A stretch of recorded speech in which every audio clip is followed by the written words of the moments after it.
So inaapulan ni sir yung gilid ng bahay kasi puro baga ro, no? Baga, sobrang baga talaga. Ito po yung ating magigiting na bumbero sa Barangay San Juan, Taytay, Rizal. Ayan. So ito, pang-apat na balik na nga nila to eh.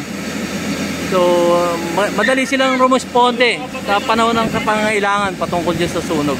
To grass fire to guys. So apulado na yung ano, yung apoy, pero kung mapapansin nyo, pag nilakaran mo yan, puro baga yan. Puro baga yung ilalim. So ang magiging kawawa nito guys, yung bahay, pag nainitan niyang marupok na yung pader, rurupok yan.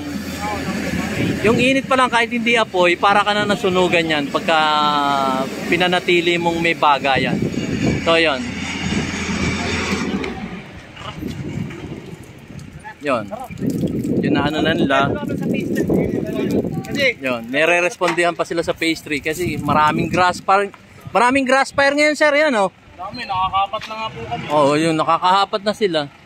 So yan ang mga trabaho ng ating magigiting ng mga bombero sa barangay to, barangay pa lang to. So madali silang rumusponde. Ayun.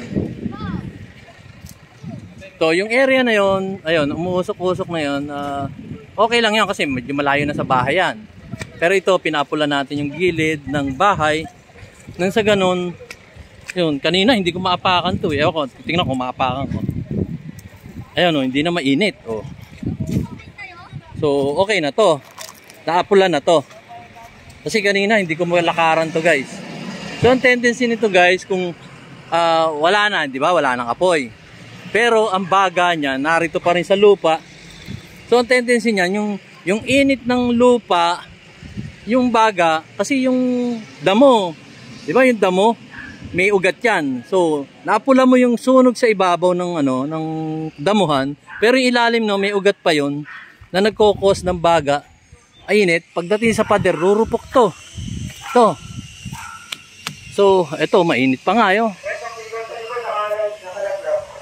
So, ayan o. So, yun o. Tingnan mo, kanina hindi ako makalakad dito.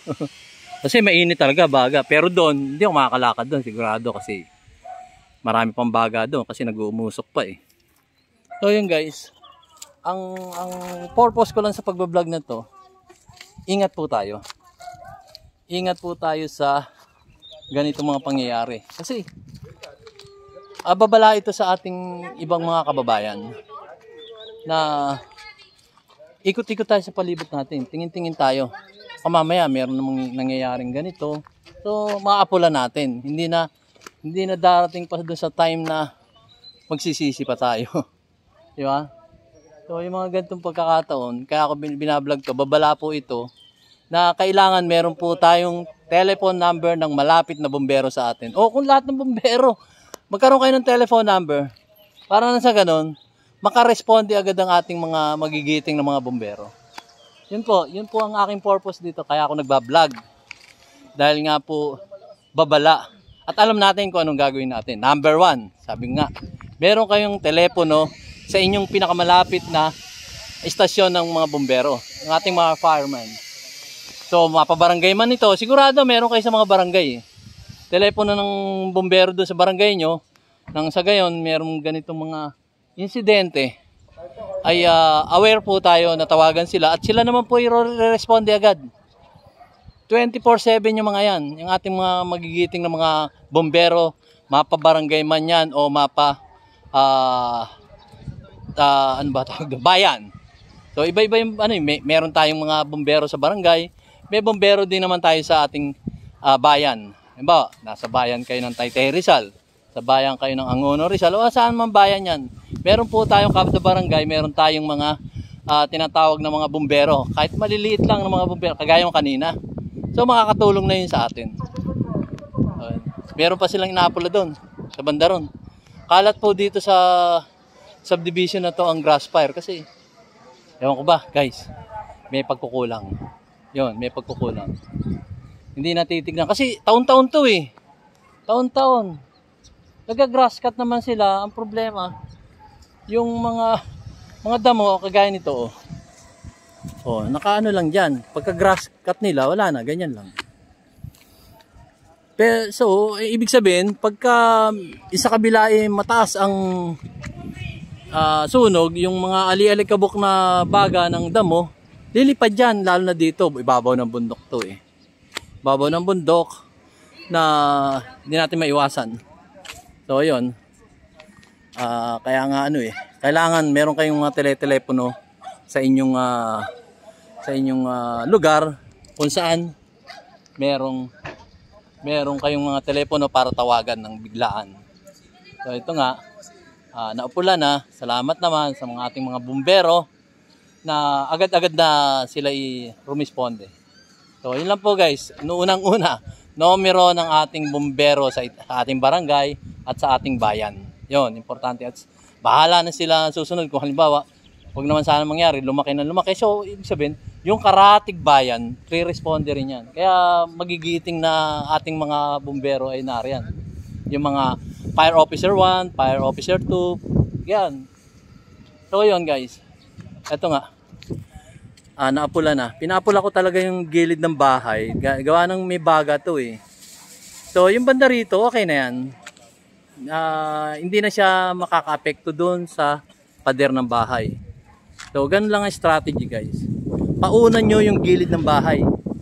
Tsaka nyo pasunod yung banda rito. So, hindi nila napula to. Pero at least, malayo na siya sa pader ng bahay. Basang-basa na yun. Kanina maglalakad ako dito, hindi ako makalakad. Gawa ng puro baga yan. Gaya nga ng sabi ko guys. Damo yan. Maalis mo yung apoy sa ibabaw. Pero yung ugat niyan, tuyo rin yan eh. Nagiging baga, parang kahoy na baga. Ang init nun. So ang tendency nun, pag mainit ang isang bagay, pag yan inainitan yung pader mo, rurupok yan. Rurupok yung inyong bahay. So ang unang strategy dyan guys, paunan nyo yung gilid ng bahay. Mapula hanggang sa palayo. So ito namang area na to, okay na yan, malayo na yan. Hindi na makaka-apekto yun doon sa gilid ng bahay nyo.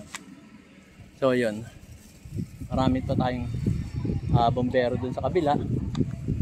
So dito naman na po ako guys. Maraming salamat po.